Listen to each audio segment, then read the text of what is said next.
Hello friends, welcome back to my channel. সবাইকে আমার ব্লগে স্বাগত। যারা যারা আমার ব্লগ দেখেছো তারা জানো যে আমি এতদিন গ্রামের বাড়িতে ছিলাম, তো এখন সময় হয়ে এসছে। তো আমাদের কলকাতায় একটা ইনভাইট আছে উপনয়নের, তো ওখানে কলকাতায় আমার ননদের বাড়িতে যাচ্ছি। তো এখন এই যে টোটো করে জাস্ট চলে এসেছি স্টেশন। এটা হচ্ছে আমাদের গ্রাম থেকে 40 মিনিট মতো লাগে যেতে। তো এই দেখো আমাদের ট্রেনও চলে এসছে, তো আমরা এখন ঝটপট করে ট্রেনের মধ্যে উঠে যাব। তো প্রচুর ভিড় ছিল, ওই জন্য সেইভাবে শট নিতে পারিনি। তো এখানে একটা বাউল গান করছিল, খুব ভালো লাগলো শুনে, ওই জন্য দেখলাম যে একটু নিয়ে নিই। তো তোমরাও শোনো, তোমাদেরও ভালো লাগবে।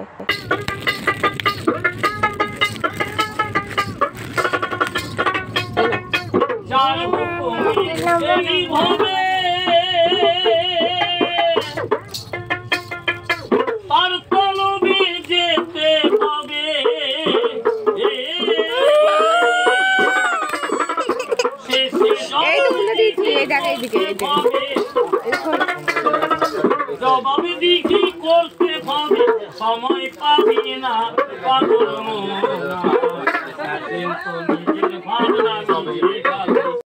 গান শুনতে শুনতে ভালোই কেটেছিল। তো তারপরে আমাদেরকে দুবার চেঞ্জ করতে হয়েছে ট্রেন, কারণ যে ট্রেনটা আসার কথা ছিল ওই ট্রেনটা লেট হয়ে গেছিলো বলে পরের ট্রেনটা পাওয়া যায়নি। তো ওখান থেকে কাটোয়ায় আবার লোকাল ধরে চেঞ্জ করেছি, আবার কাটোয়া থেকে ব্যান্ডেল লোকাল ধরে, ব্যান্ডেল থেকে আবার চেঞ্জ করে হাওড়া গেছি। তো এতটা জার্নি, এত লাগেজপত্র নিয়ে আর ভিডিও করা সম্ভব হয়নি। তো তারপরে একবারে হাওড়া স্টেশনে নেমে আমরা ভিডিও একবার করেছিলাম শ্যুট। আর এই যে দেখতেই পাচ্ছ ভিড়ভাট্টার মধ্যে চললাম এখন স্টেশনের বাইরে।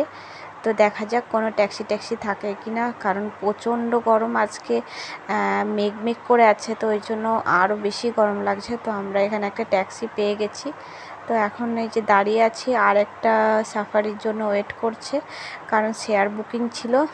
তো তারপরে আমাদেরকে আবার বলল যে না, ওই ট্যাক্সিতে হবে না, কারণ আর একটা ট্যাক্সিতে শেয়ার ছিল।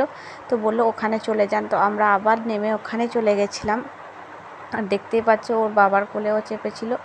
তারপরে আমরা এই যে উদ্দেশ্যে বেরিয়ে গেছি। আর এই যে দেখতে পাচ্ছ এটা হচ্ছে হাওড়া ব্রিজ, আমরা এখন হাওড়া ব্রিজের উপর দিয়ে যাচ্ছি। তো কলকাতায় এলে একটা আলাদাই ফিল হয়, আমার তো হয়, কার কার হয় জানি না, বেশ একটা ভালো ইমেজ লাগে, নিজেকে বেশ অনেক খুশি মন হয়ে যায়। এত টায়ার্ডনেসের মধ্যেও যেন খুব একটা ভালো লাগা কাজ করে যায়। তো যাই হোক, এই যে দেখতেই পাচ্ছ প্রচুর জ্যামের মধ্যে আটকেছিলাম। আর আরেকটা যে ছিল, মানে সেখানে তাকে অন্য জায়গায় ছাড়ার জন্য আবার ঘুরে যেতে হয়েছে। তো বাড়ি এসে চেঞ্জ করে এই যে ওকে এখন খাওয়াতে বসিয়েছি। না আমি এখনও চেঞ্জই করিনি, যে আমি দেখে বুঝতে পারলাম।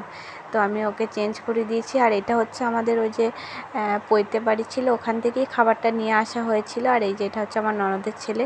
তো আমি একদম স্নান টান করে খাওয়া দাওয়া করে একটু ওকে ঘুম পাড়িয়ে নিলাম। এখন আমি একটু শুয়ে যাব। তো তারপরে শুয়ে একটু উঠার পরে দেখছি সন্ধে লেগে গেছে, এখন শুতেই 4:30 বেজে গেছিলো, মাথাটা খুব ধরে গেছিলো। তো এই যে আমার দিদিভাই চা বিস্কুট দিল, বলে একটু চা খা।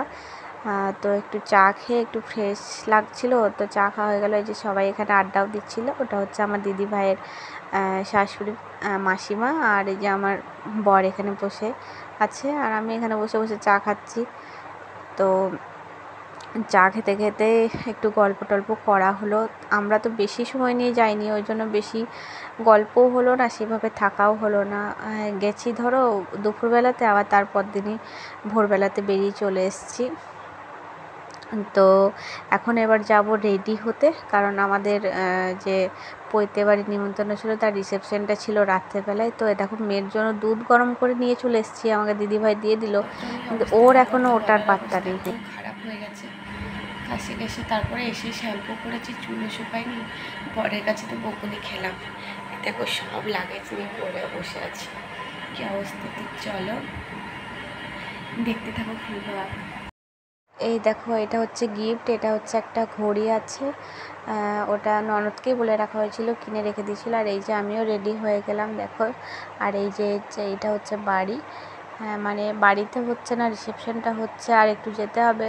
তো আমরা রিক্সা করে চলে যাব, ওরাই রিক্সা পাঠিয়ে দেবে। তো তো এই যে আমার মেয়েও রেডি হয়ে সেজে গেছে, ননদও সেজে গেছে। তো আমরা সবাই এখানে গাড়ির জন্য ওয়েট করছিলাম। আর আমার মেয়ে তো বকর বকর করে বকেই যাচ্ছে। আর এই যে এখানে দেখো বাড়িতে লাইটিংও হচ্ছে। তো তারপরে আমাদের টোটো গাড়ি চলে আসে। তো আমরা এই যে চলে গেলাম, মেন ভেন্যুতে পৌঁছে গেছি। এখন জাস্ট নেমে গিয়ে যাব। চলো দেখতে থাকো ফুল ব্লগটা, আশা করি ভালো লাগবে।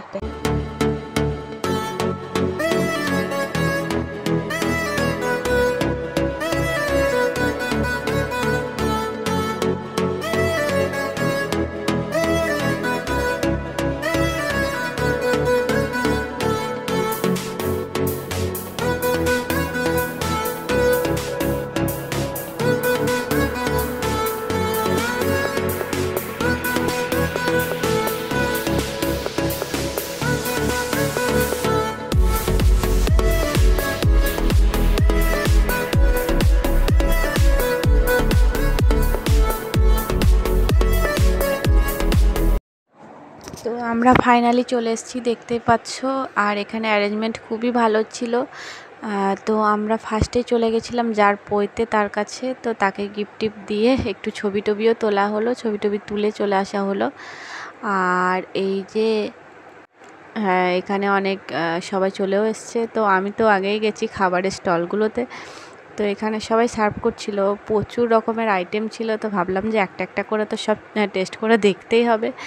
আর তো চলো দেখতে থাকো। এই যে প্রথমে আমি নিয়ে নিয়েছি, তো এর মধ্যে আছে চিজ বোল, চিকেন কাবাব, ফিশ ফ্রাই। তো ওগুলো সব খাওয়ার পরে এই যে মেয়ের বয়সী একটা বান্ধবী পেয়ে গেছে, বাস আর চাই কি। এত খুশি দেখো, ওর তো আরও খুশি, দুজনকে ধরে তো পড়েই যাবে। আর এই যে ওর বাবাকে দেখো, এদিকে দই বড়া নিয়ে বসে গেছে, দই বড়া খাচ্ছে। আর ও তো বাচ্চাদের সঙ্গে বেশ ভালোই খেলতে লেগেছে, ওদের সঙ্গে ছোটো পাটি করে খেলা করছে, খুবই খুশি। মানে ওকে ধরে আটকানো যাচ্ছে না। দেখতেই পাচ্ছ কি সুন্দর বন্ধু বানিয়ে নিয়েছে ওর সঙ্গে। তো ও তো একটাই কাজ, চেয়ার নিয়ে এদিক থেকে সেদিক, একবার ওদিক, মানে ওর বাবা ওকে বলতে বলতে পাগল হয়ে গেছে। আর আমি এদিকে একটু জুস নিয়ে বসলাম, কারণ এত গরম ছিল কি বলবো। আর এদিকে এই যে আমিও একটু দই বড়া নিয়ে চলে এলাম জাস্ট টেস্ট করার জন্য। সবগুলোই একবার করে টেস্ট করেছি। তো তারপরে এই যে মেয়েকে নিয়ে কিছুক্ষণ আদর করছি। ও কিছুতেই থাকবে না, মানে নেমে আসবে, জোর জবরদস্তি ওকে দিয়ে ভিডিও বানানো হচ্ছে। তো ফুল ভিডিওটা দেখতে থাকো, আশা করি ভালো লাগবে।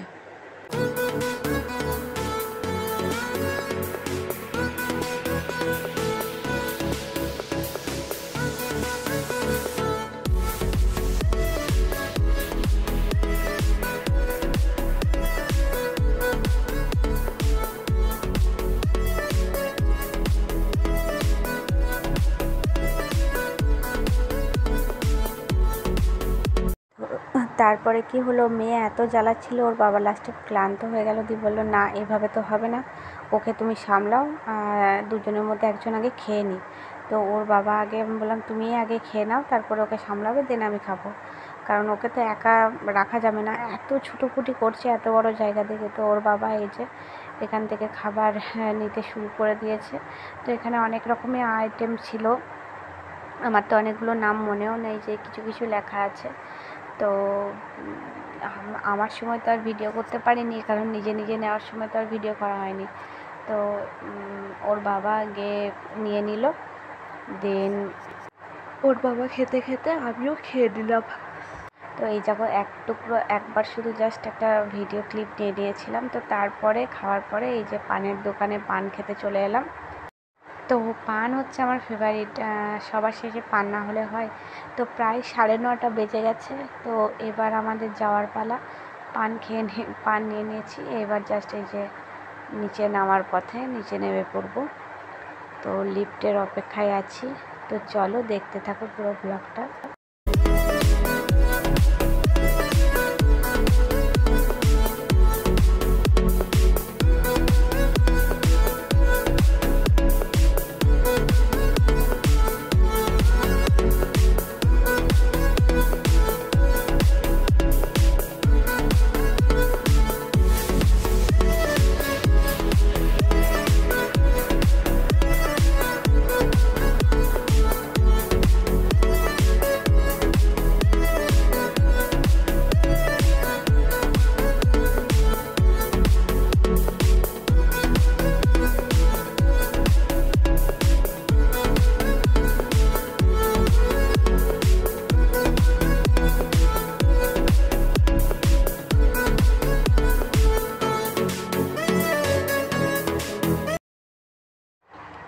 যে ফাইনালি আমরা অটোর কাছে চলে এসেছি, এখন সোজা ধরে বাড়ি। আর এই যে বাড়িতে এসে এখন দিদিভাইরা আগে গেল, কারণ দিদিভাইকেও আসতে হলো, কারণ বাড়িতে তালা দিয়ে গেছিলো। তো আমাকে মেয়ের জন্য খাবার করতে হতো, খাবার নিতে হতো, তো ওই জন্য বললো আমি গিয়ে তোকে দিয়ে আসছি। তো তারপরে দিদিভাইরা এখনও খায়নি, তো গিয়ে চলে যাবে। চলে এসেছি বাড়ি। আর এই যে ওকে এখন খাওয়াবো দুধ ভাত। দিদিভাই আবার এসে দিয়ে গেল, আবার দিদিভাইরা ফিরে যাবে। তোকে এখন খাইয়ে দিই, প্রচণ্ড টায়ার্ড লাগছে। তো চলো ওকে আগে খাইয়ে নিই। তো আজকের ভিডিওটা এই পর্যন্তই থাকলো। ভালো লাগলে লাইক, কমেন্ট অ্যান্ড শেয়ার করে দেবে। Tata, good night.